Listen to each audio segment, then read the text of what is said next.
De discromías.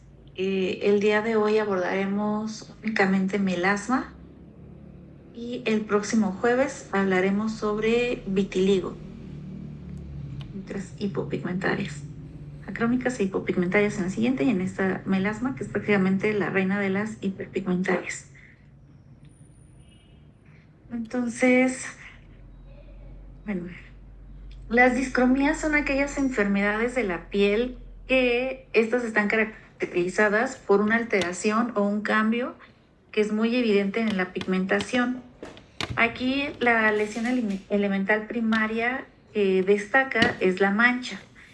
Esta mancha puede ser una mancha hiperpigmentada o hipercrómica, o puede ser una hipocrómica, o puede no tener nada de pigmento y sería una crómica. Recuerden que la mancha es la única lesión elemental que se le describen límites. De ahí en fuera, a todas las lesiones elementales lo que se le describen son los bordes.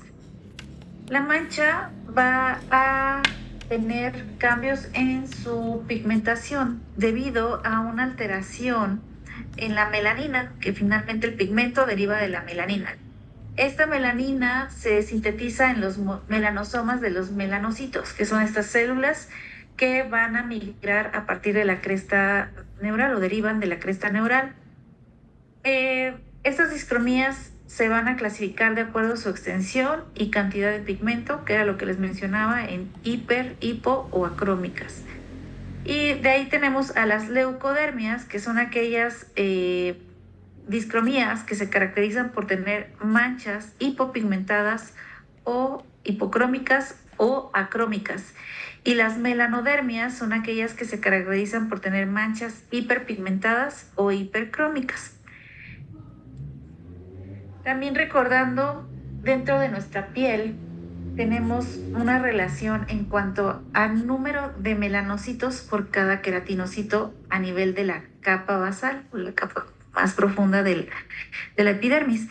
Entonces, por cada 10 queratinocitos vamos a tener un melanocito en nuestra capa basal. Cada que haya 10 queratinocitos, vamos a encontrarnos con un melanocito. Y los melanocitos tienen una especie como de ramas o como de brazos, los cuales van a estar también rodeando a ese número de queratinocitos. Dentro de estos melanocitos es donde nos encontramos esos cuerpos que se llaman melanosomas, los cuales van a contener la melanina. Entonces, a través de estos brazos, los melanocitos pueden pasar la melanina a los queratinocitos y entonces ahí es donde ocurre la pigmentación. Para generar el pigmento o la melanogénesis, debemos de tener una principal glicoproteína o una proteína que se llama tirosina. Esta va a ser oxidada a través de la tirosinasa a dopa. Y nuevamente la tirosinasa va a ejercer una función sobre la dopa o un cambio llevando a la dopaquinona. De ahí puede haber cambio a la cisteínil dopa o la dopacromo. Y dependiendo esto, pues habrá un cambio o una polimerización que va a llevar a la formación de feomelanina o de eumelanina. La tirosinasa es una glicoproteína que vamos a encontrar en la membrana melanosomal y que esta va a estar como entre la membrana y a nivel citoplasmático. Esta es una enzima que depende de cobre y entonces es la que nos va a generar el cambio o que va a catalizar la conversión de L-tirosina en L-dopa, que es el paso inicial de la melanogénesis, y de ahí L-dopa lo va a transformar a dopaquinona para que de ahí vaya hacia dos caminos, ya sea hacia la formación de feomelanina o hacia la formación de eumelanina. Entonces, comenzando con la reina de las hiperpigmentadas, tenemos a melasma. Entonces, el melasma también conocido como cloasma, el paño o la máscara gravídica. Esta es una melanosis adquirida, pero que tiene una evolución crónica, nunca se quita. Y eso hay que educar bien al paciente porque vienen siempre con la idea de que ya no les van a volver a aparecer estas manchas o que se las vamos a quitar al 100%. No, es una enfermedad crónica, pero que es asintomática. Esta enfermedad predomina en fototipos oscuros, sobre todo del 3 al 5, aunque sí puede aparecer también en gran frecuencia en fototipos claros. Pero bueno, mexicanos predominan este tipo de fototipos, entonces pues nosotros somos una población que sufre mucho de este padecimiento. En cuanto a la epidemiología, pues realmente esta enfermedad afecta a todas las razas. Puede verse más, sobre todo en zonas donde hay mayor radiación, mayor calor, como son las zonas tropicales. Predomina en países latinoamericanos. Debido a que hay un componente hormonal, las mujeres son las principales en verse afectadas, aunque también ocurre en hombres, pero la proporción en mujeres a hombres es de 9 a 1. Entonces, las mujeres de mediana edad son las que más predomina este tipo de padecimiento. Y los fototipos, como les mencionaba, del 3 a 5. Ocurre en el 66% de las embarazadas, siempre cuando llegan a la consulta refieren que después de que se embarazaron, empezaron con esas manchas, por eso es que también se le llama como máscara gravídica, y estas pueden llegar a disminuir tras el parto, aunque 33% de los casos persiste de manera indefinida la presencia de estas manchas. También se ha visto que en la menopausia puede haber un empeoramiento de estas manchas o puede ocurrir su aparición por primera vez. En Estados Unidos, pues afecta a 5 millones de personas. En Asia, la prevalencia es del 66%. También los asiáticos, pues padecen en gran proporción este tipo de padecimiento. Eh, en cuanto a México, pues no tenemos una prevalencia bien establecida porque no carecemos de muchos estudios en cuanto a nivel epidemiológico, pero pues sí es una de las 5 causas principales en la consulta dermatológica y se ha visto como un predominio en mestizos, que bueno, es la gran mayoría de la población. Esta enfermedad, aunque es asintomática, sí genera un gran impacto en la calidad de vida.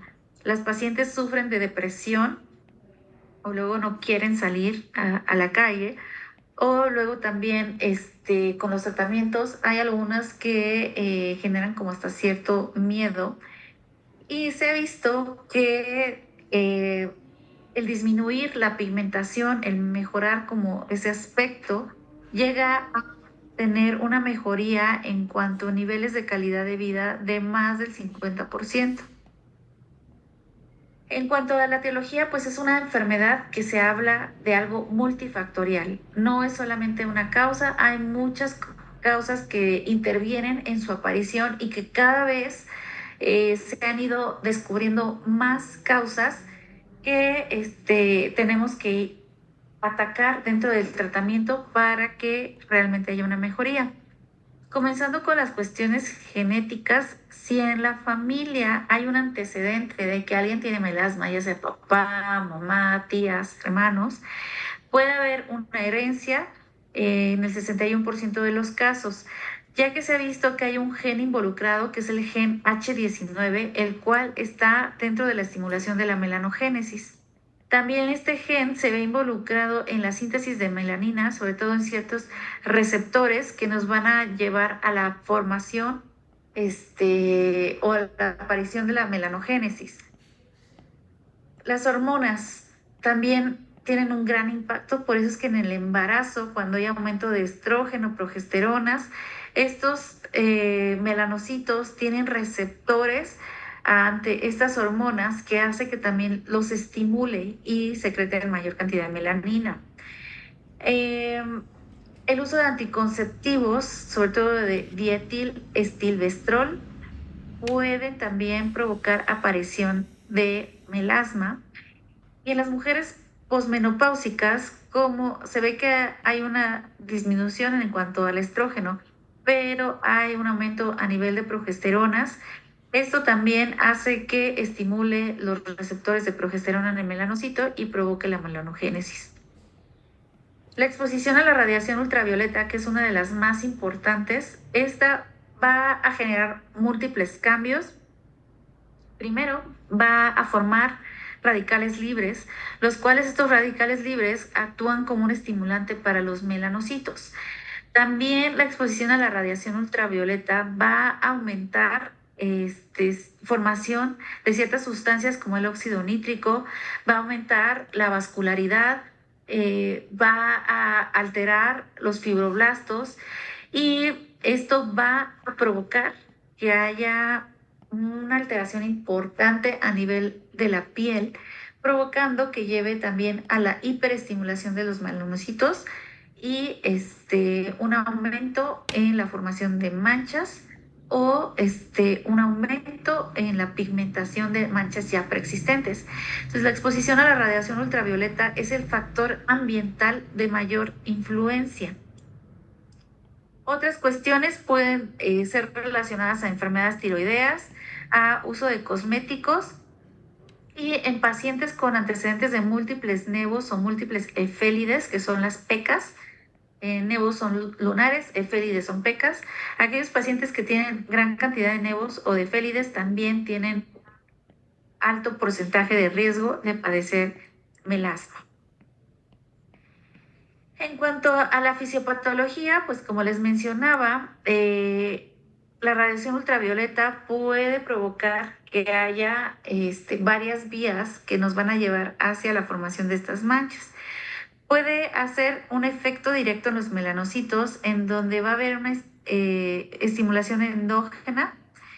Puede haber estimulación de la producción de óxido nítrico, que este óxido nítrico va a aumentar la tirosinasa, estimula los melanocitos, y entonces, si recuerdan, la tirosinasa es la que nos va a iniciar el proceso de melanogénesis.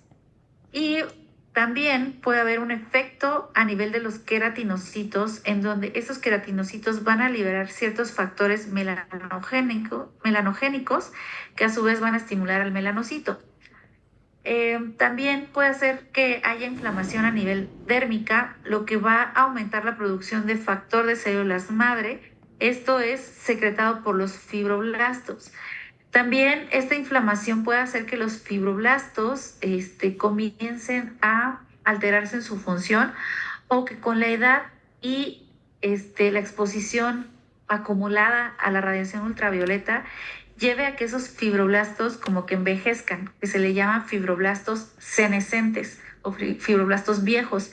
Los fibroblastos están involucrados en la formación de colágeno. Entonces va a hacer que no haya como algo que sustente bien a esta dermis y que a su vez también haya ciertos estímulos que van hacia los receptores de tirosinasa. Otra parte es que la radiación ultravioleta, el estímulo también del aumento del óxido nítrico, nos va a llevar a que haya un aumento de la ciclooxigenasa tipo 2, que esta a su vez va a estimular a la melanogénesis. También habrá una formación de especies reactivas de oxígeno, los cuales van a activar un factor de transcripción que es el NF-κB. Este factor de transcripción va a aumentar la producción de óxido nítrico a través de la óxido nítrico sintasa. Y entonces, pues esto también va a estimular la melanogénesis. Entonces, aquí pues tenemos al melanocito con sus brazos, el melanocito que va a tener rodeando entre sus brazos a 10 queratinocitos. ¿Recuerdan esa relación? Dentro del melanocito, pues tenemos los melanosomas, que son esos cuerpos que contienen melanina y que el melanocito puede dar o como pasar a los queratinocitos esa melanina, provocando que haya esa hiperpigmentación. Entonces, además de la radiación ultravioleta, que es el factor más importante, tenemos a los fibroblastos, que les comentaba, son los que provocan la formación de colágeno. Entonces, estos fibroblastos van van a comenzar a tener un envejecimiento tras el acúmulo de esta radiación ultravioleta. Entonces, al momento que estos fibroblastos envejecen, disminuyen su actividad. Entonces, si no están tan activos, pues no va a haber tanta producción de colágeno. Estos fibroblastos también van a secretar ciertas sustancias que es el factor de crecimiento de fibroblastos, el cual va a estimular a través de receptores c-KIT a los mastocitos. Los mastocitos producen histamina o liberan histamina, que esa histamina también va a actuar directamente estimulando al melanocito y va a provocar también la activación de la melanogénesis. Este es como una vía indirecta a través de los fibroblastos senescentes. Hay una vía directa también por parte del factor de crecimiento de los fibroblastos que estimulan un receptor de c-KIT en el melanocito, que también conlleva a que haya el inicio de la melanogénesis. Ahora, en cuanto a los mastocitos, no solo liberan histamina, también van a liberar otra sustancia que se llama triptasa. Y la triptasa es esta, esta sustancia que va a activar a las metaloproteinasas. Las metaloproteinasas van a degradar también colágeno. Van a degradar colágeno que está a nivel de dermis, colágeno que está a nivel de la membrana basal. Y esta degradación de la matriz extracelular y de la membrana basal va a inducir proliferación a nivel endotelial, va a secretar ciertas sustancias, que estas sustancias van a conllevar a una angiogénesis o aparición de vasos. Y estos vasos, al tener mayor inflamación o mayor cantidad de estos vasos debajo de la mancha, va a seguir estimulando la melanogénesis. Entonces, estas son como otras cuestiones que se han encontrado últimamente dentro de la patogénesis del melasma y que hace que los tratamientos también vayan enfocados a todos estos estímulos para poder mejorar la mancha. Entonces, como ven y como dicen muchos, el melasma o la mancha del melasma es como un iceberg, donde la mancha solo la ve como el paciente o la ve la gente externa, pero debajo de ella hay muchos factores que hay que atacar porque son los que están llevando a la formación de esta mancha.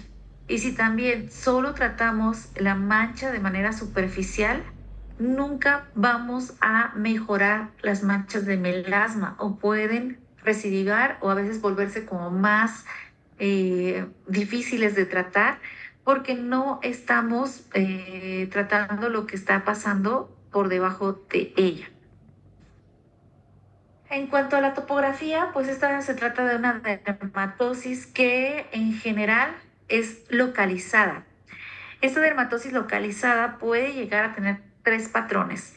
Puede ser que afecta a nivel facial, que es la más frecuente, pero también se habla de otro melasma, que también hay como mucha controversia entre ello, que le llaman un melasma de tipo extrafacial, que no ocurre en cara, puede ocurrir en otra zona como en el escote, en brazos, y estas manchas van a tener diferentes niveles de profundidad que también nos va a decir cuándo puede la mancha tener una respuesta a tratamientos tópicos o cuando ya necesitamos de otro tipo de tratamientos porque nos tenemos que ir más profundos.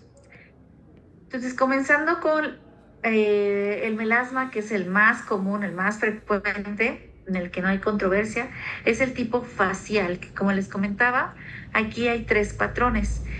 Tenemos esta dermatosis localizada que afecta cara, que puede afectar a nivel centrofacial, esto es a nivel de frente, a nivel de mejillas, nariz, labio superior y mentón.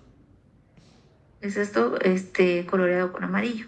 Puede haber otro patrón que le llamamos mandibular, en donde únicamente el pigmento existe a nivel de la mandíbula y mentón, o puede haber uno de tipo malar, en el cual predomina la pigmentación a nivel de mejillas y puede estar ligeramente a nivel nasal.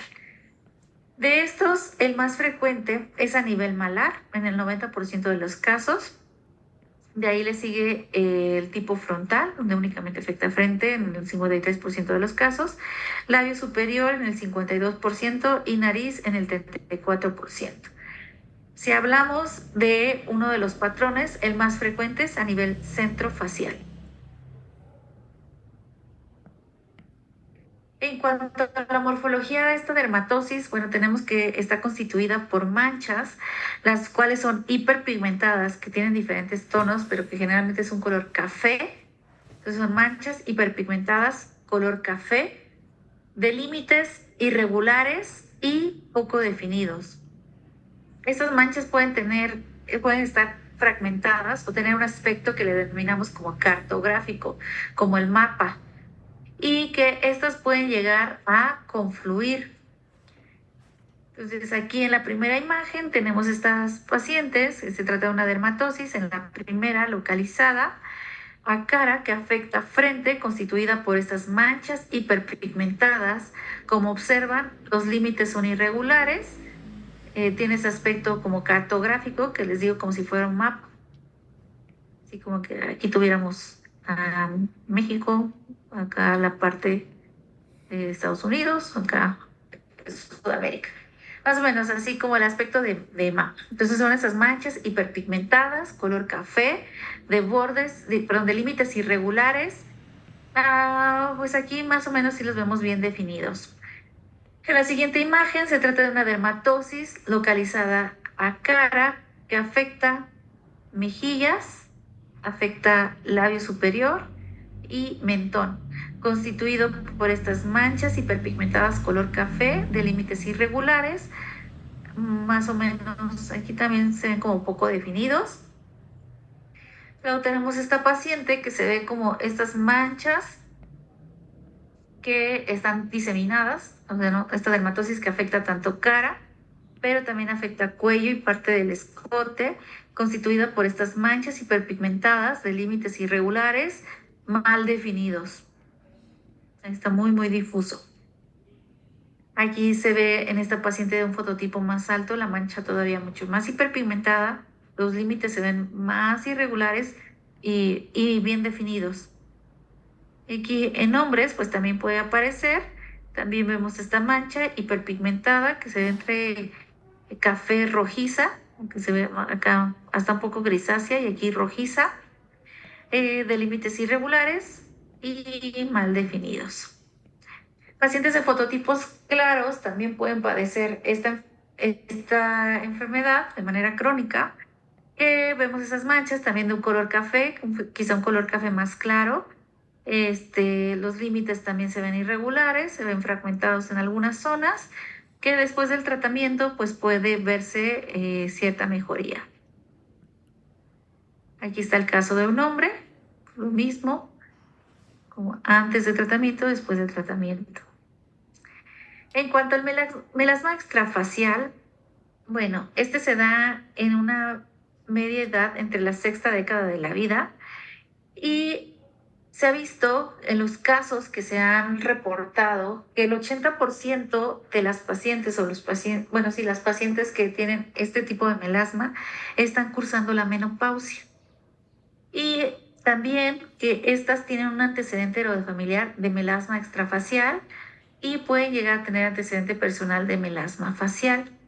El melasma extrafacial está reportado en ciertos casos, no son tantos casos los que están en la literatura, por eso es que hay tanta controversia de que si realmente se trata de un melasma o puede ser algún otro tipo de hiperpigmentación, puede ser una hiperpigmentación posinflamatoria, que no tiene relación con la cuestión de melasma o con los factores o mecanismos que llevan hacia la aparición de melasma, sino tiene que ver con otros factores.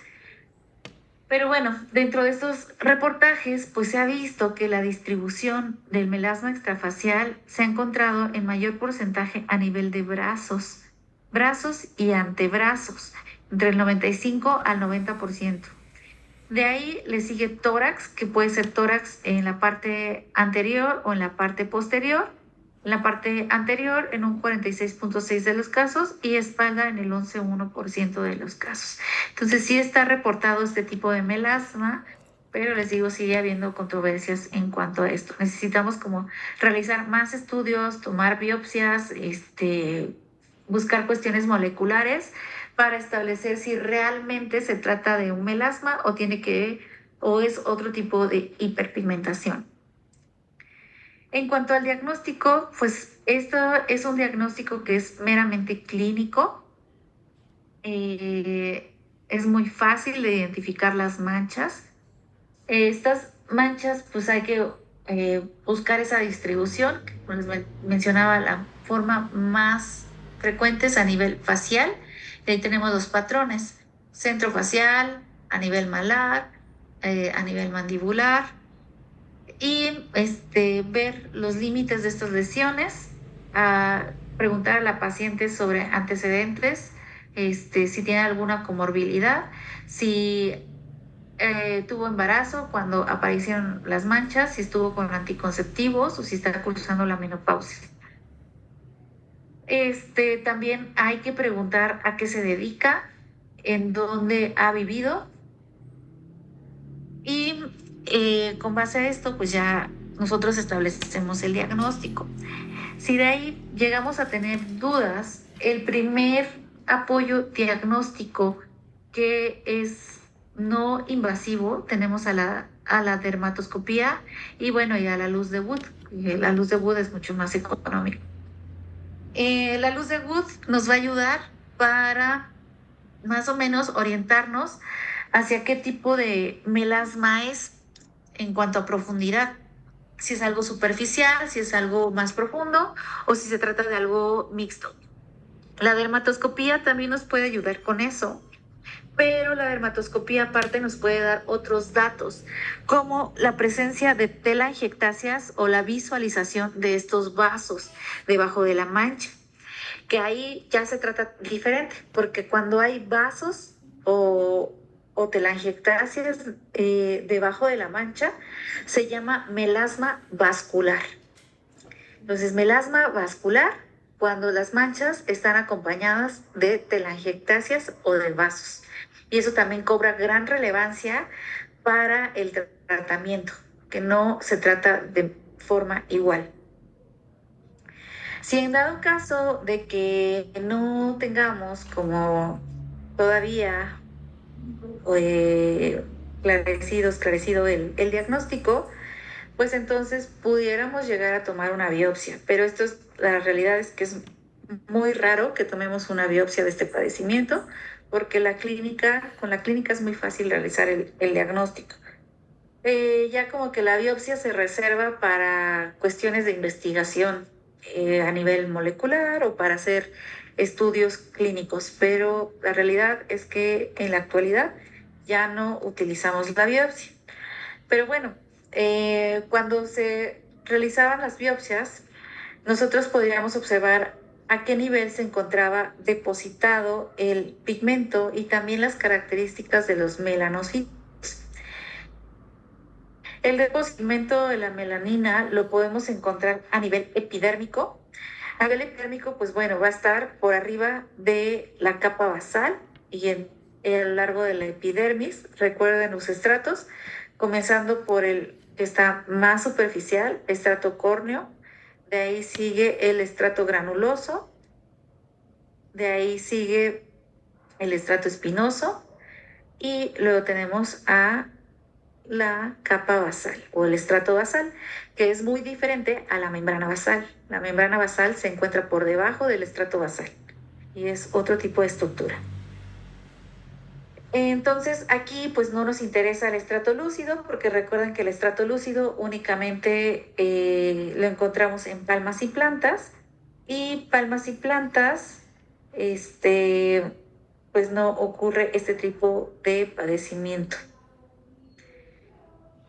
Ahora tenemos también un depósito a nivel dérmico.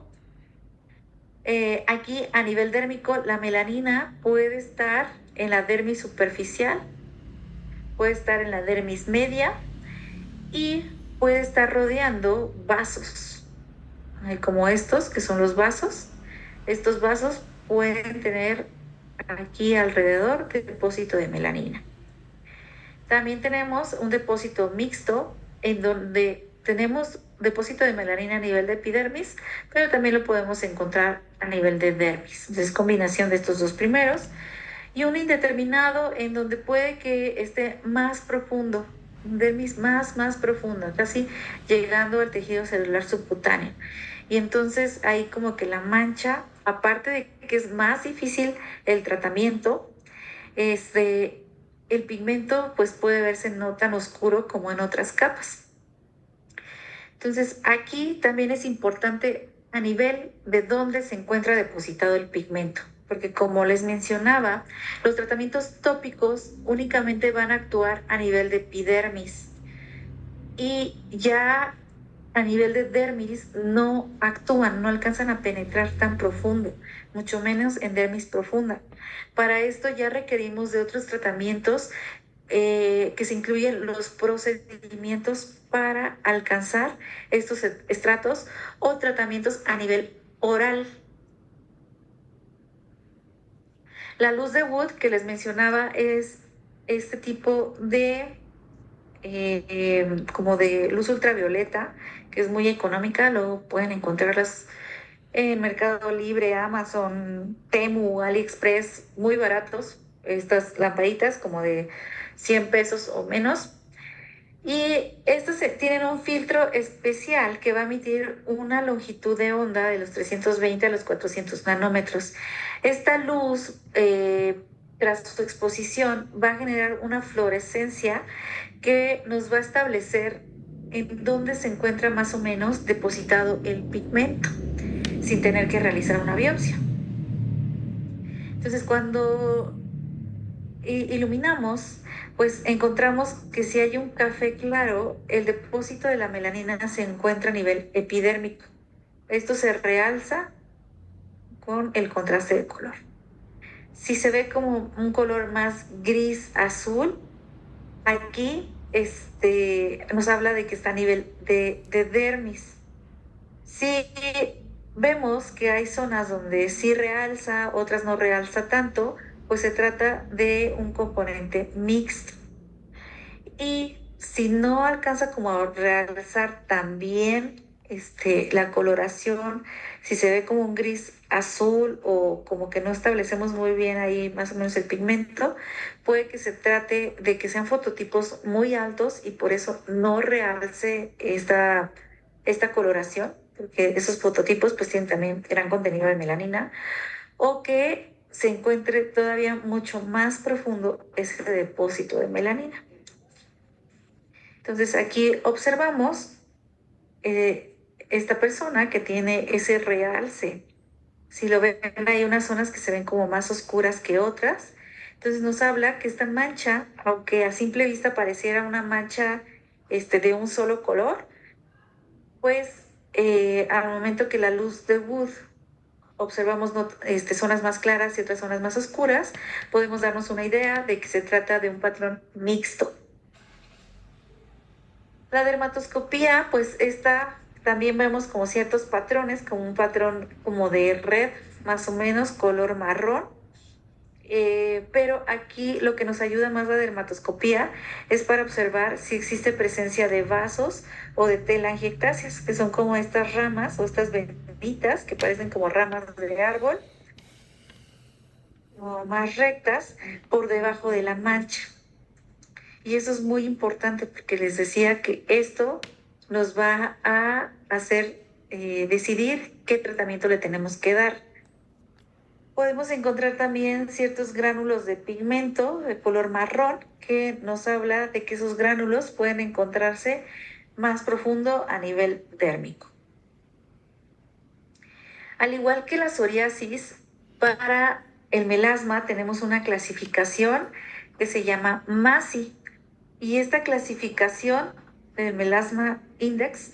Eh, este nos va a ayudar para determinar la gravedad o la severidad del melasma. La realidad es que este tipo de escala se utiliza más con fines de investigación o para realizar estudios para comparar tratamientos. En la consulta, como para anotarlo como a nuestro paciente de que, bueno, trae un MASI de tanto porcentaje, pues no es como tan relevante. Pero lo que hace esta clasificación toma en cuenta la intensidad de las manchas, qué tan pigmentadas están y qué tan distribuidas están. Entonces va a dividir en 4 cuadrantes a la cara. Tomando el primer cuadrante, como la región de frente, hay 2 cuadrantes que son a nivel malar y un cuadrante que ocupa mentón y labio superior. Y le da un porcentaje. Frente, cuando ocupa su totalidad, es del 30% o de 0.3. Malar, por cada mejilla es del 0.3 o del 30. Y a nivel mentón y labio superior es del 10% o 0.1. De ahí, tenemos que también tomar en cuenta la evolución de las manchas. Ah, Cuando llega el paciente y la mancha es de algo reciente, tiene mejor pronóstico o menor grado de gravedad o severidad. Si es una mancha de varios años, pues ahí va a ser más severa, más grave, porque el pigmento pues se va a ir depositando todavía más profundo. Como pasan los años, pues es como si se estuviera sumergiendo ese pigmento a nivel de los estratos y pues ya hacia la dermis. Entonces también es mucho más difícil de tratar. También se toman cuestiones histológicas y la calidad de la vida, el impacto en calidad de vida del paciente.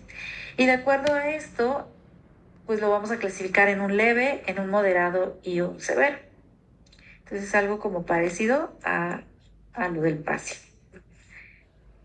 En cuanto al diagnóstico diferencial, tenemos otras manchas hiperpigmentadas, comenzando con las efélides, que son las pecas, famosas pecas o efélides. Estos son debidos a depósito de pigmento en la capa basal. Aquí es una cuestión más relacionada a genética por una variante en el gen receptor de la melanocortina, que esto va a hacer que haya también una hiperactividad por parte del melanocito y que haya aparición de esas manchas, que son unas manchas mucho más pequeñas o milimétricas, que estas manchas también tienen un incremento en su pigmentación tras la exposición a la radiación ultravioleta y que pueden tener una reducción de su pigmentación en épocas cuando no se está uno tan expuesto. Por eso es que en época de verano los pacientes con efélides pues presentan mayor pigmentación o se notan más sus pecas, y en época de invierno disminuye ese aspecto pigmentado. Estas manchas parecen como un salpicado, son milimétricas, son muy pequeñitas, tienen un color café claro. Estas pueden llegar a confluir y pueden afectar otras partes del cuerpo, no solamente cara, pueden afectar a nivel del tronco, pueden afectar a nivel de extremidades. Luego, pasando con el léntigo solar es otro tipo de mancha, pero este ya es una neoformación aspecto mancha. Esta neoformación es ocasionada por un aumento en el número de los melanocitos. El lentigo solar, como dice el nombre, tiene también relación con la exposición a la radiación ultravioleta. Entre más acúmulo de radiación ultravioleta haya a lo largo de la vida, más riesgo habrá de formar lentigos solares conforme uno va avanzando en la edad.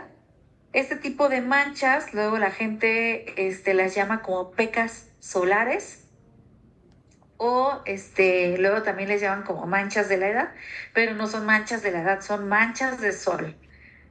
Porque luego le enseñamos al paciente que llega, es que tengo manchas de la edad en las manos o en la cara, y les descubrimos las piernas, que pues puede ser una zona que no esté como tan expuesta al sol, y pues ahí no tienen tanta mancha. Entonces por eso decimos, si fuera algo de la edad, estaría distribuido en todo el cuerpo, pero la realidad es que está más relacionado con el acúmulo de la radiación ultravioleta que ocurre a lo largo del tiempo. Hay que recordarles a los pacientes o educarlos para que utilicen medidas de protección solar desde la infancia. Antes de los 6 meses, los niños no deberían de estar expuestos al sol. Y a partir de los 6 meses se puede utilizar ropa que cubra para que nos proteja del sol o los proteja del sol, o también ya existen ciertos fotoprotectores que los pueden proteger para que no ocurran este tipo de pigmentaciones más adelante. Y sobre todo, lo más importante es que no ocurran cáncer de piel, algunos aparición de cánceres de piel, que es lo más importante. Los primeros 18 años de vida son los más importantes porque es cuando mayor cantidad de radiación ultravioleta podemos absorber y todo eso se va a ver reflejado en un futuro.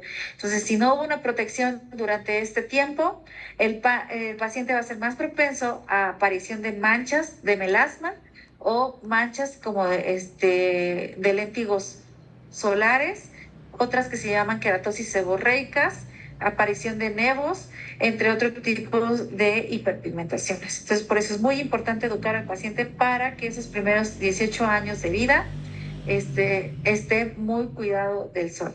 Y que, claro, también lo haga después de estos años, porque finalmente seguimos acumulando esa radiación ultravioleta y pues nuestra piel tiene una memoria que pues ya cuando pase el tiempo nos va a ir cobrando o pasando factura de todo eso, todo ese tiempo que no la protegimos.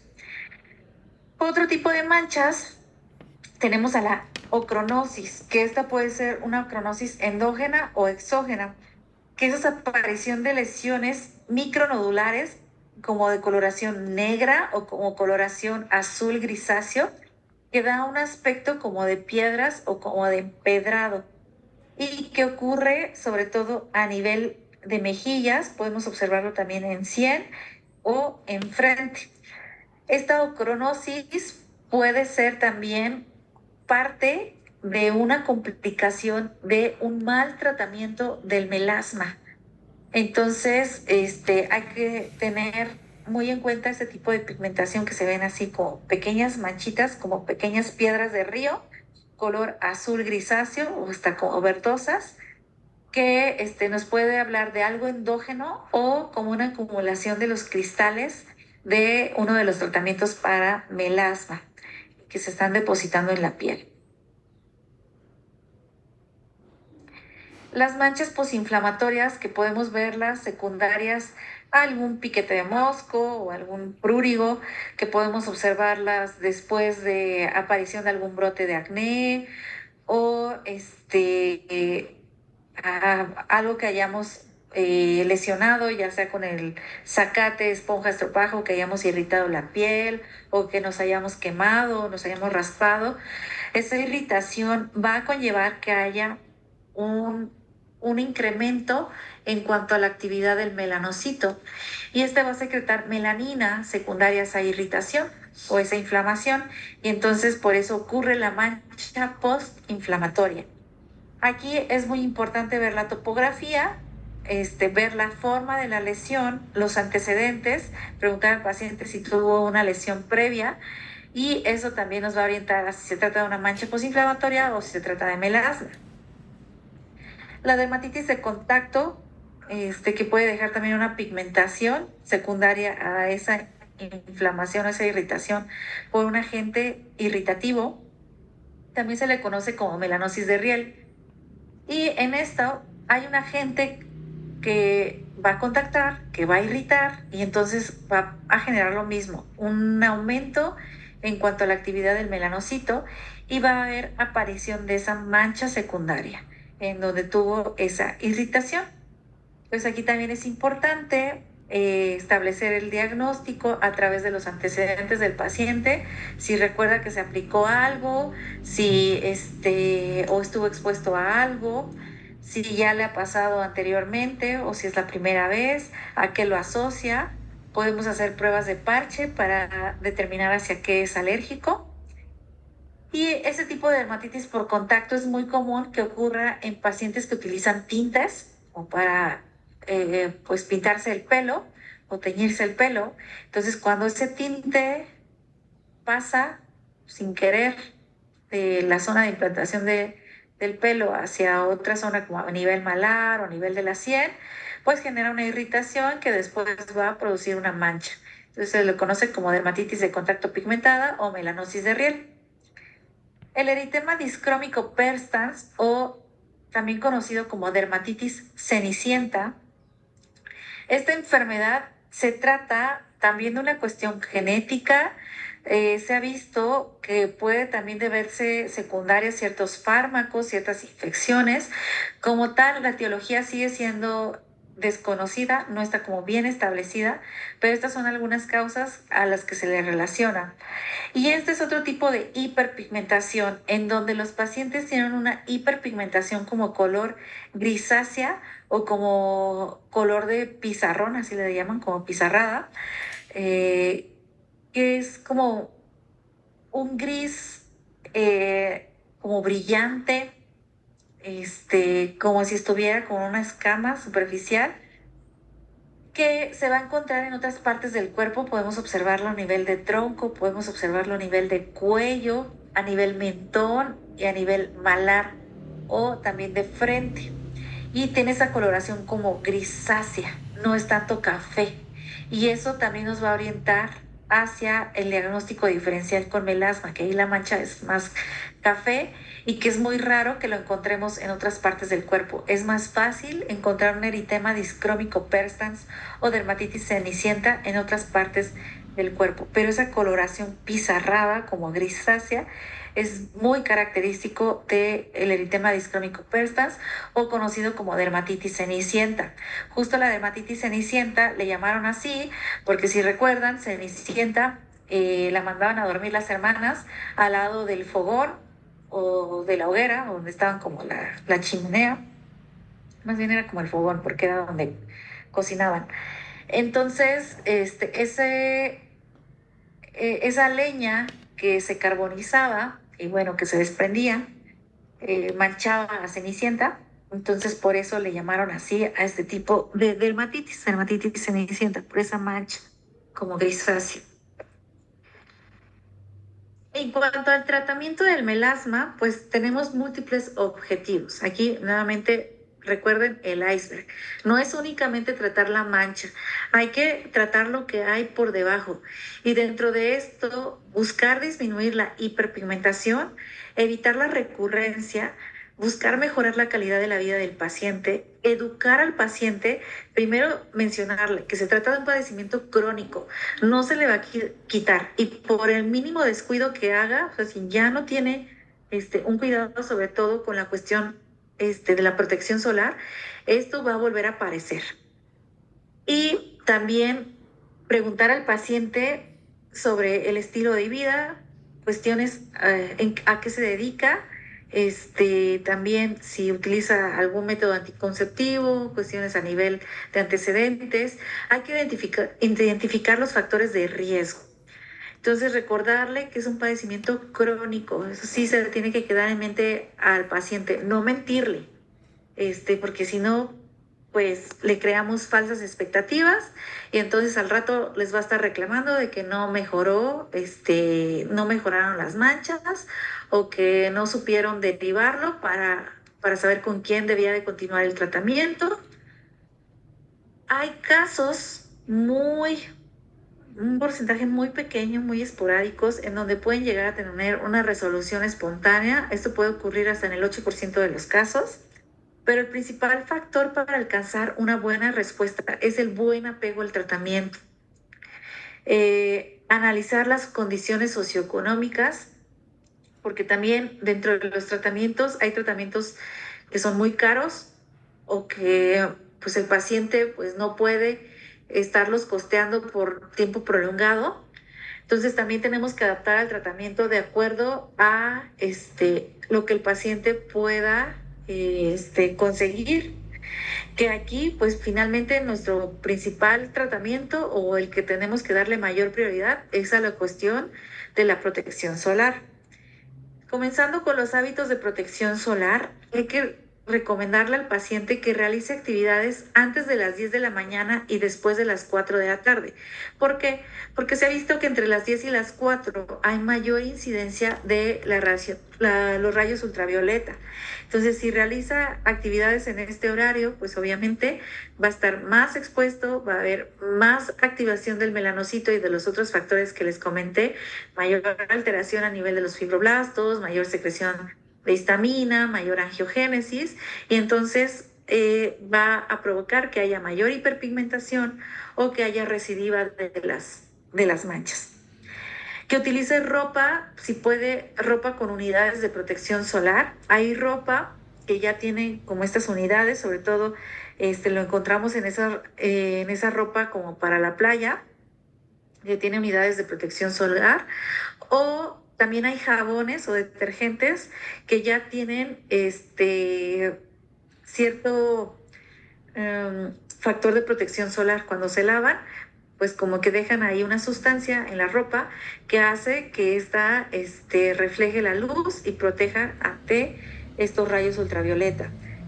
O mencionarle al paciente que de preferencia utilice ropa holgada, ligera, ropa oscura, que utilice sombrero de ala ancha, no una gorra, porque pues bueno, la gorra nada más cubre como parte de frente, nariz, pero puede que parte del mentón no lo cubra, escote pues no lo va a cubrir, orejas tampoco la va a cubrir, entonces que sea un sombrero de ala ancha o una visera de ala ancha. Si puede que también utilice lentes de sol, como para protección. Mangas también, mangas de protección solar o que utilice ropa con mangas para proteger. También ya hay guantes que se pueden utilizar como para protección. El uso de protector solar, que en pacientes con melasma o con problemas de hiperpigmentación, lo ideal es que el protector solar proteja contra rayos UVB, contra rayos UVA, luz azul y luz infrarroja. O sea, sea un protector solar de amplia protección o de protección amplia.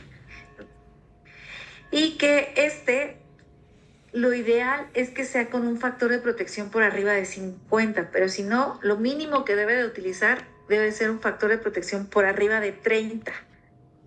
Que esto se lo ponga, bueno, aquí también hay como controversias, pero que se lo ponga entre 15 a 30 minutos antes de salir, aunque en estudios se ha visto que aunque se lo pongan ahí 1 minuto o 5 minutos antes de salir, igual va a proteger.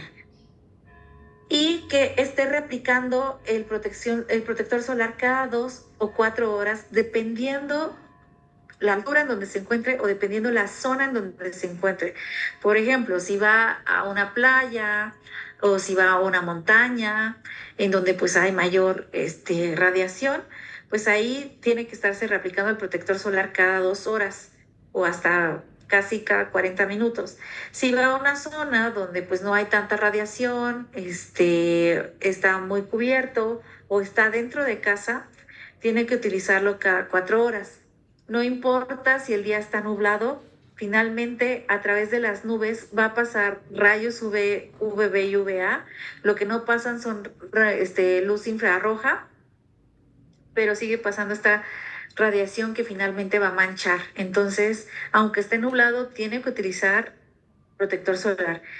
Si está dentro de casa, también tiene que utilizar protector solar. ¿Por qué? Porque dentro de casa tenemos ventanas a través de las cuales pasan también rayos solares. La luz, también se ha visto que ciertas luces de pantallas pueden provocar aparición de manchas. Entonces, pues también hay que protegerse de esas pantallas. El calor que emite la estufa, por ejemplo, pues en un melasma de tipo vascular, que recuerden que es ese melasma donde están vasos o telangiectasias debajo de las manchas, se van a estimular o se van a dilatar tras ese calor y estos también van a actuar como si estuvieran alimentando a la mancha, entonces también pueden provocar una hiperpigmentación de esa mancha. Podemos utilizar suplementos con superóxido de dismutasa. Recuerden que dentro de los mecanismos de aparición de manchas tenemos la liberación de radicales de oxígeno o especies reactivas de oxígeno. Entonces, estas especies reactivas de oxígeno, para destruirlas o como para disminuirlas, nos va a ayudar mucho estos suplementos con superóxido de dismutasa. Aparte, estos suplementos actúan como antioxidantes que, afectando a estos radicales libres de oxígeno, también nos va a ayudar con la cuestión de las metaloproteinasas y de la cuestión del colágeno. El Polypodium leucotomos, que es esta sustancia que contiene un tipo de protector solar que se llama Helioker, que es como de la línea de Cantabria. Esta marca española tiene patentado esta sustancia que se llama Polypodium leucotomos. Ya lo tiene incluido en sus protectores solares, pero también tiene una presentación oral, que este Polypodium leucotomos también actúa como un antioxidante y también nos ayuda con la cuestión a nivel del colágeno. Entonces se ha visto que este Polypodium leucotomos ayuda mucho con la disminución del pigmento, pero también se ha visto una mejoría en la calidad de la piel, porque tiene como ahí cierto factor protector en cuanto a la destrucción por las metaloproteinasas. Eh, y aparte, pues esto también tiene como un efecto anti-envejecimiento o anti-aging. Entonces es una de las herramientas que más se utiliza ya en melasma, pero también se ha visto un gran efecto benéfico en otros padecimientos, incluidos lesiones premalignas, como las queratosis actínicas o en cáncer de piel. Entonces, posiblemente más adelante adquiera más auge esta sustancia y espero que también se libere la patente para que sea mucho más fácil de encontrar en otros productos y también pues sea más económico. Ahora, con respecto al protector solar, ¿cuánto es lo ideal que debemos de poner? Porque esto también no, la gente no sabe ponerse protector solar, se pone menos de la cantidad que debería. Lo ideal es que por zonas, en caso de cara y cuello, apliquemos una cucharadita. Si es para tronco, tanto para frente y atrás, tenemos que aplicar 2 cucharadas. En cuanto a piernas, por cada cucharada tenemos que, o extremidades inferiores, al igual que en extremidades superiores, tenemos que poner 2 cucharaditas. Si fuera solamente parte de brazo, pues sería una cucharadita.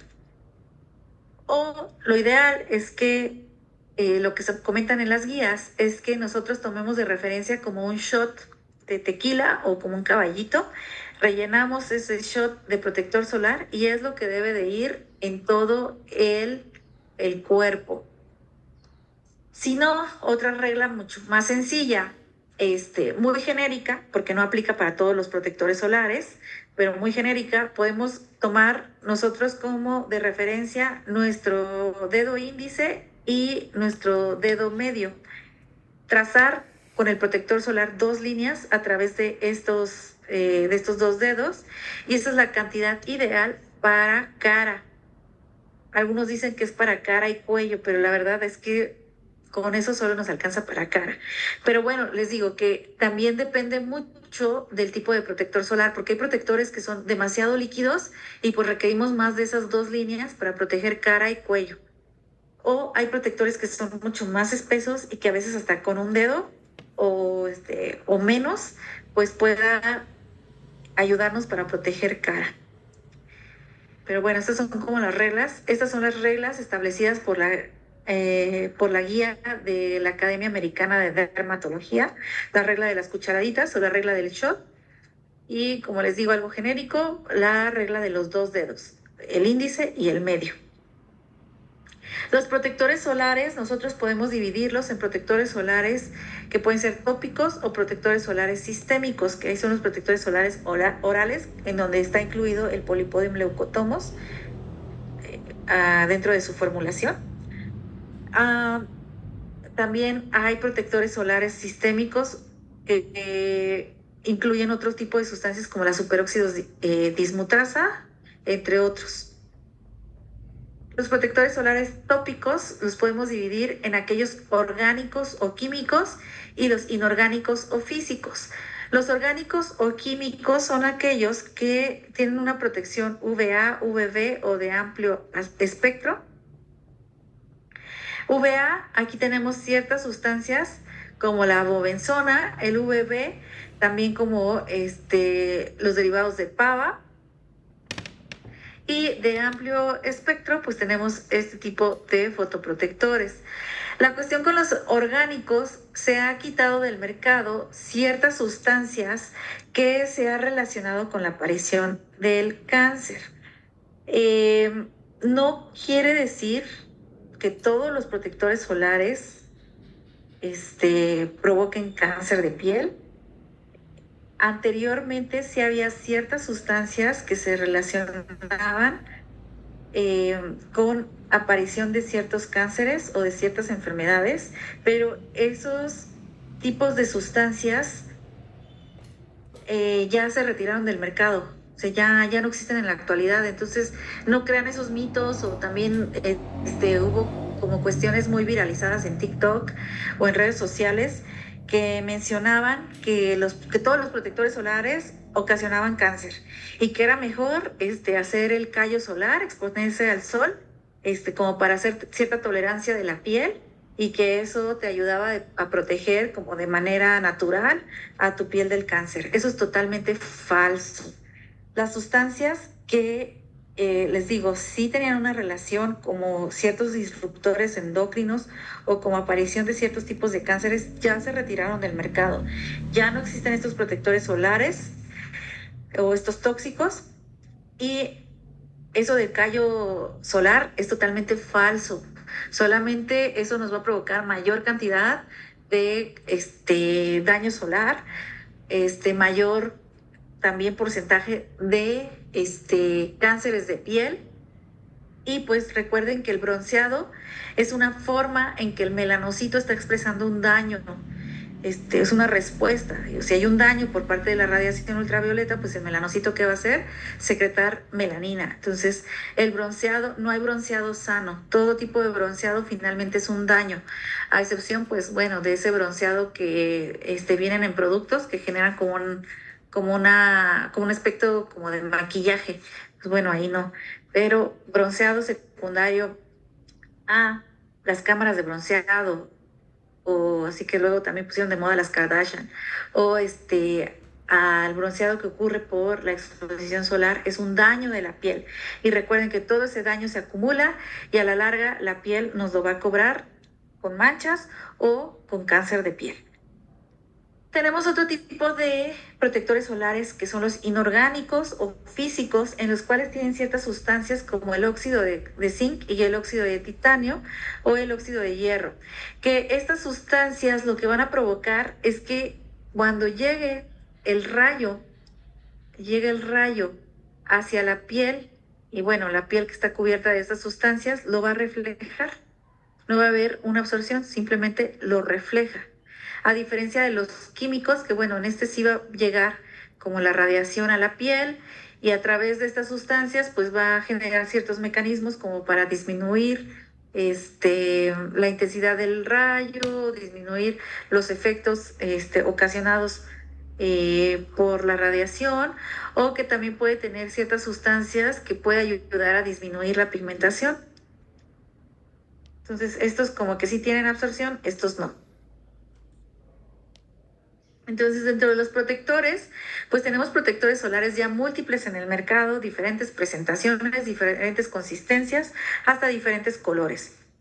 Para el melasma, lo ideal es que las pacientes utilicen protectores solares que contienen maquillaje o que contienen color, porque esto nos ayuda como un factor de doble protección.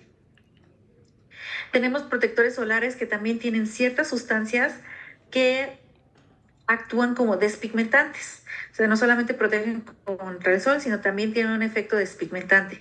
Y que generalmente estos, pues dentro de sus nombres, tienen algo como pigment o antipigment. O en el caso de de Bioderma, que es M de melasma, Photoderm M. o pues otros que también ayudan a disminuir la pigmentación.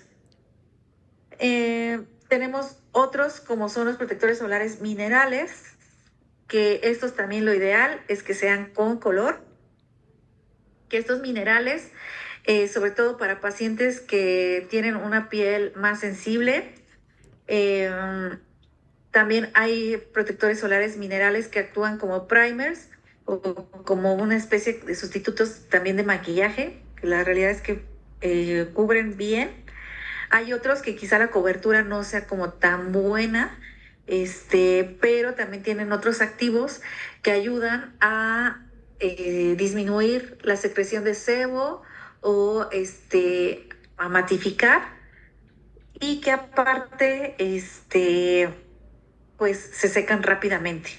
De esto pues sí, hay que buscar un protector solar ideal para el tipo de piel de la paciente, porque hay unos que son como más grasosos, que son como más para pacientes con piel seca, hay otros que son más secos, son para pacientes como más sebosas o más de piel grasosa. Hay otros que son como para pieles sensibles. Entonces hay múltiples opciones, pero lo ideal es que esos protectores solares sean de amplio espectro o que sean protectores minerales con esas sustancias, principalmente zinc, titanio y hierro, y que tengan color para que tengan un efecto de doble protección. Si a la paciente pues no le gusta el color, bueno, pues sí podemos llegar a darle una opción sin color, pero aún así que nunca olvide sus métodos de barrera, como son el uso de sombrilla, que esa sombrilla tenga una cubierta oscura, porque luego vienen a la consulta y me enseñan su sombrilla y es una sombrilla transparente o que traspasa muy fácil la luz, entonces no debe de tener como en la parte interna como una tela oscura, una protección oscura para que realmente no pase tanto rayo solar. Y el uso de sombrero, independientemente si usa protector solar, que utilice sombrero o sombrilla. Dentro de los tratamientos, ahora sí, con respecto a el melasma, más enfocados a disminuir la pigmentación, a disminuir el número de vasos, a mejorar la calidad de la piel. Bueno, comenzamos con tratamientos tópicos. Aquí los tratamientos tópicos, estos pueden venir en vehículos de cremas, en vehículos de sueros o en vehículos de geles. Dependiendo, como les mencionaba, el tipo de piel es el vehículo que vamos a utilizar. Tenemos principalmente ciertos tratamientos como la hidroquinona, que esto ayuda a disminuir el contenido de melanina, pero hay que tener mucho cuidado con este tratamiento porque no se puede utilizar en embarazadas, así. Entonces eso también es muy importante ver si la paciente está embarazada o no. Entonces no se puede utilizar en embarazadas, o si está en edad fértil, mencionarle que no se puede utilizar durante embarazo, se tiene que suspender este tratamiento. Y que no se debe utilizar más allá de 3 meses, porque puede generar otro tipo de mancha que es irreversible, otro tipo de manchas que son irreversibles. Entonces, no hacer abuso de esta sustancia. Los retinoides, esto nos ayuda a disminuir la elastosis solar o ese daño provocado a nivel de la matriz extracelular, a nivel del colágeno. Entonces, los retinoides nos ayudan a mejorar la producción de colágeno, mejorar la calidad de la piel. Estos pues también están prohibidos durante el embarazo, entonces también mencionarle al paciente o recordarlo, no utilizarlo en el paciente. Y recordar que este tipo de tratamientos puede provocar el efecto de retinización en donde hay irritación en el paciente. Ambos productos, hidroquinona, retinoides, utilizarlos por la noche, jamás utilizarlos en la mañana, porque puede irritar mucho al paciente y si hay irritación, pues va a provocar una mancha posinflamatoria. No vamos a cambiar mancha por otra mancha. El ácido acelaico, que es uno de los tratamientos que sí se pueden utilizar en el embarazo. Estos ayudan disminuyendo también en parte la mancha, actúan a nivel de los vasos, pero también actúan a nivel de esos fibroblastos senescentes. Entonces, Es una herramienta muy buena, no es muy potente, pero sí es uno de los medicamentos o de las sustancias que podemos utilizar en todos los pacientes sin generarles gran daño. Este medicamento, esta sustancia puede venir en cremas, puede venir en gel o puede venir en suero. Y hay diferentes porcentajes. De ahí pasamos a un tratamiento que lo podemos encontrar también como tópico, como oral, como el ácido tranexámico. A nivel tópico lo podemos encontrar en vehículo de suero, en crema y,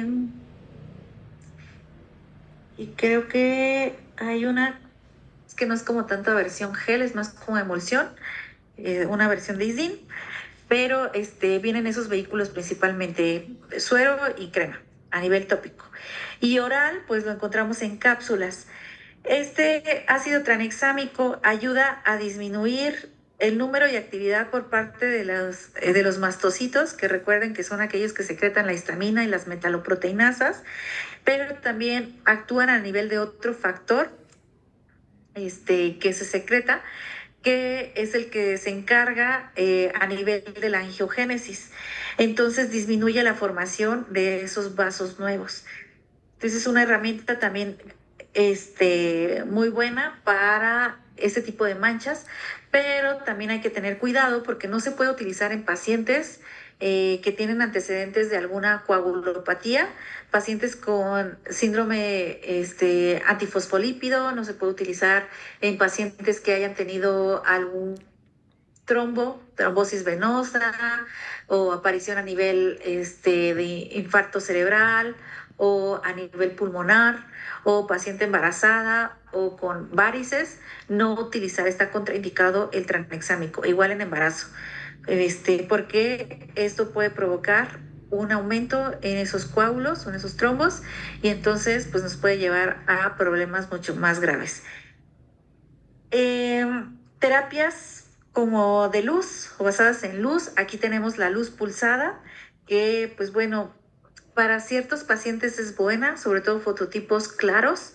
Para pacientes de fototipos oscuros no es tan recomendado porque puede provocar pues que se pigmenten más, aunque pues también en melasmas que son de tipo vascular se puede llegar a utilizar, solo que no todas las luz pulsadas son de la calidad ideal para este tipo de melasma. Entonces sí tenemos que estar muy pendientes, deben de ser láseres de calidad, porque ahorita pues ya hay muchos chinos, ya están en el Temu, en el AliExpress, los venden, y pues todo el mundo ofrece luz pulsada para manchas, entonces no todas las luces pulsadas son buenas, son ideales, sobre todo mucho cuidado con fototipos oscuros, porque si no puede provocar un empeoramiento de ese melasma. Otro tipo de láseres tenemos al láser neodymium YAG, al picosegundos o el láser cuanta, que esos sí son mejores para manchas de melasma, independientemente de qué fototipo sea. Pero pues lo mismo, hay que buscar láseres que estén aprobados por COFEPRIS, aprobados por FDA, que sean láseres de calidad. Otro tipo de terapias que se pueden utilizar, tenemos las micropunciones, que pueden ser micropunciones con el famoso Dermapen o radiofrecuencia, que también genera como unos tipos de micropunciones. Con esto también hay que tener cuidado en fototipos oscuros y también hay que ver qué tipo de calidad de producto se aplica. A veces a través de estas micropunciones podemos aplicar otras sustancias como el acelaico, como el tranexámico, o factores que nos ayuden a disminuir la expresión de ciertos niveles de factores involucrados en la angiogénesis o en la producción de melanina.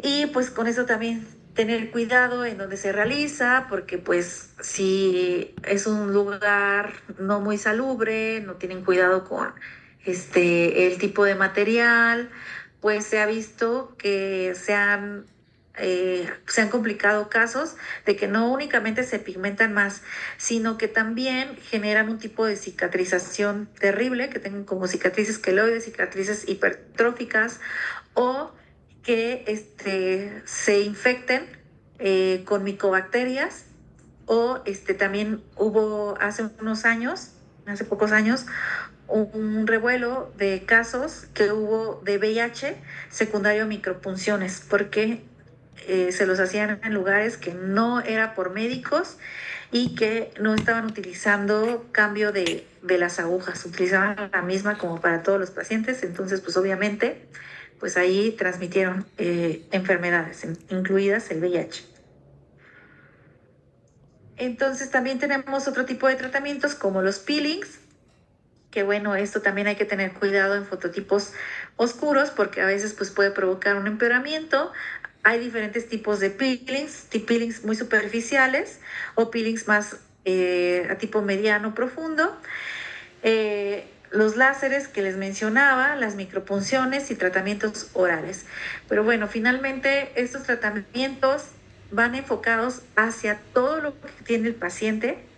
Si vemos que es un paciente que ya también la calidad de la piel no es muy buena, utilizamos bioestimuladores como tipo Sculptra, tipo Elancet, tipo Radies, como para mejorar esa base de colágeno y lo combinamos con micropunciones, con láser, peelings, tratamientos tópicos, tratamientos orales. Entonces un tratamiento múltiple, no solamente es uno ideal, se tienen que combinar tratamientos, igual para darles tratamientos con terapia láser, con micropunciones o peelings, hay que darle una preparación previa al paciente porque si no se van a pigmentar terrible. Entonces, no hay que llegar y ya inmediatamente se quieran hacer el peeling o inmediatamente se quieran hacer el láser. No, hay que darle una preparación previa a la piel con tópicos o con orales. Después se hace el tratamiento o el procedimiento y se continúa todavía con un tratamiento tópico y aún así se continúa con un mantenimiento. Y recuerden que a pesar de que demos como todos los poderes despigmentantes, el paciente no va a mejorar si no tiene un adecuado hábito de protección solar. Entonces eso es lo principal.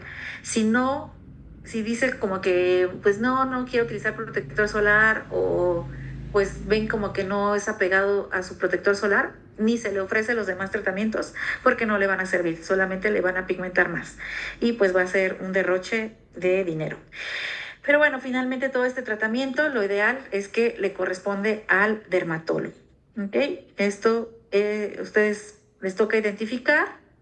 Pueden iniciar con ácido acelaico, que es como algo bueno y que no va a generar como tantos efectos adversos, y lo derivan a dermatólogo para que continúe el tratamiento. ¿Ok? Entonces ya por último, pues aquí les muestro los ejemplos de los tratamientos tópicos, otros tratamientos despigmentantes que también no generan tanta irritación o tantos efectos adversos. Tenemos el ácido cólico, la vitamina C, la niacinamida, alfa hidroxiácidos como el ácido glicólico, el alfa-arbutina, y recordar que los tratamientos pues tienen que ser supervisados por dermatólogo porque de lo contrario los pacientes pueden tener efectos adversos como otro tipo de pigmentaciones como la ocronosis exógena, que esta pigmentación que les mencionaba que parece como un empedrado, que puede tener una coloración como azulada, verdosa, negruzca, que ocurre principalmente en el área malar. Puede ocurrir también en parte de frente o mejillas, y es este patrón moteado intercalado de piel pigmentada con piel respetada y que se ha visto mucho secundaria a esas cremas milagrosas como el de la tía Mana, la pomada o crema milagrosa, la Continental, todas estas que venden como que les van a ayudar para todo, que les desaparece todo, hasta los pecados. Ese tipo de cremas contienen esteroides y aparte contienen pues, ciertos despigmentantes como la hidroquinona que las pacientes, como ven, gran mejoría, pues a lo largo les va a generar atrofia de la piel, les va a generar telangiectasias, reacciones acneiformes, la acronosis exógena y síndrome de Cushing iatrogénico.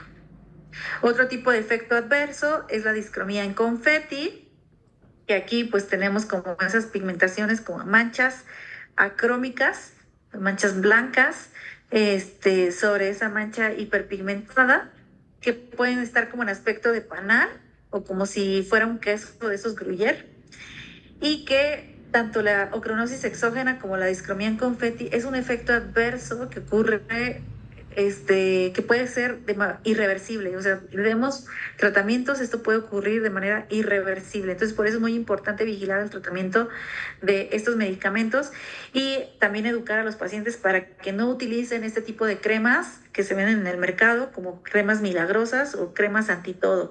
De hecho, ya hay una advertencia por parte de COFEPRIS de este tipo de cremas.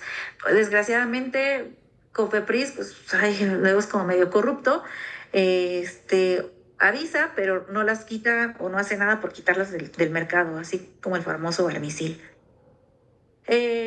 Ya, esta es la última diapositiva, solamente quería mostrarles otro tipo de pigmentación, que es la fitofotodermatitis, que lo vimos en dermatitis por contacto, pero bueno, les hago hincapié, que se conoce también como enfermedad de Berloque, y esto es secundario a furocumarinas y soralenos, que son agentes fototóxicos, que los podemos encontrar sobre todo en cítricos, los cuales contienen esta sustancia que se llama rutácea, que los encontramos en naranjas, limones, limas, en la ruda, el pomelo.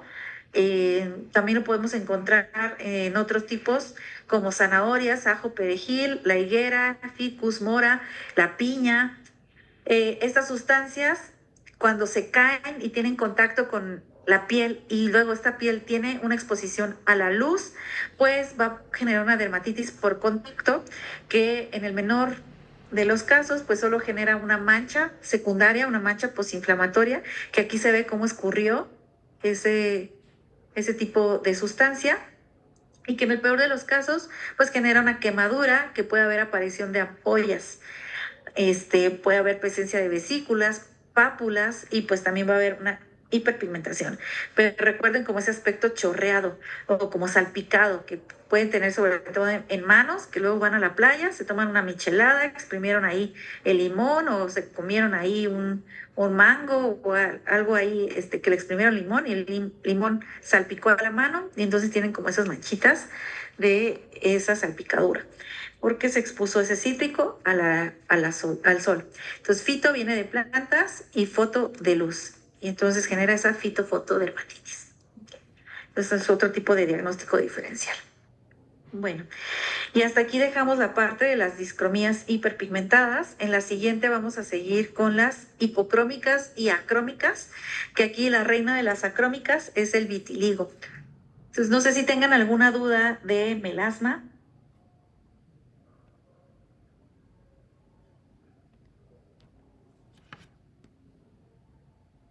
No, doctora. Ok.